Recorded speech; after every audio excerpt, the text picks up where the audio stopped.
So there are many things that govern when you can and shouldn't take part in the race, and a lot of the uncertainty is what we hope to debulk today. And one of those things obviously is, should I ride if I'm on antibiotics? And the simple answer is no. You're taking antibiotics because you likely have a bacterial infection, and that means your body's busy fighting, your immune system is fighting against that infection, which renders your energy systems definitely not the norm. Along with that, you have increased sensitivity to heat during the time that you're on antibiotics, and thirdly, antibiotics affect the gut quite significantly in terms of the absorption of different foodstuffs and different nutrients on race day. So imagine that all combined could be a significant contributing factor to you becoming dehydrated and developing the complications of dehydration. Other red flags to consider on whether to take part in the race or not would be things like, when you're actually exercising, do you develop anything like chest pain? That could be a warning sign that when you put your body under stress, put the heart under stress, that it's actually taking a little bit of strain and that the oxygen needs are not being met by the heart muscle itself.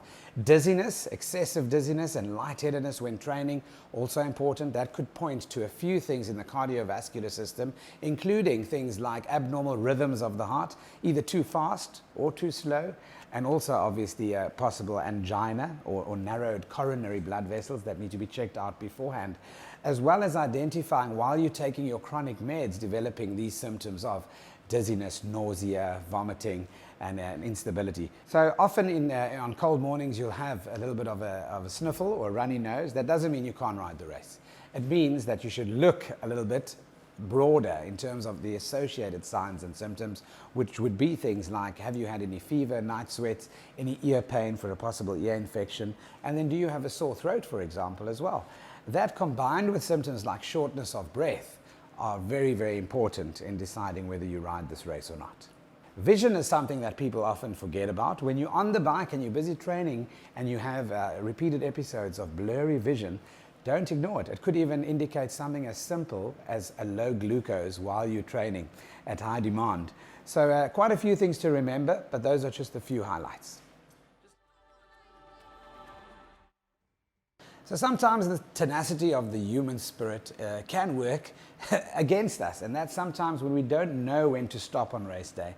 So what should you do? Well, you should listen to those around you that know you and that you trust.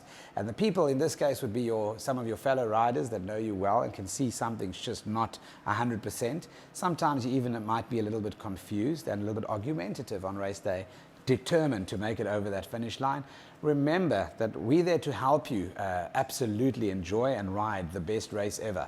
So we've got medical personnel stationed at 13 points along the way for you to stop and ask, or even just be checked out in terms of your blood pressure, your pulse, your sugar levels, to just help you make that decision accurately and also safely.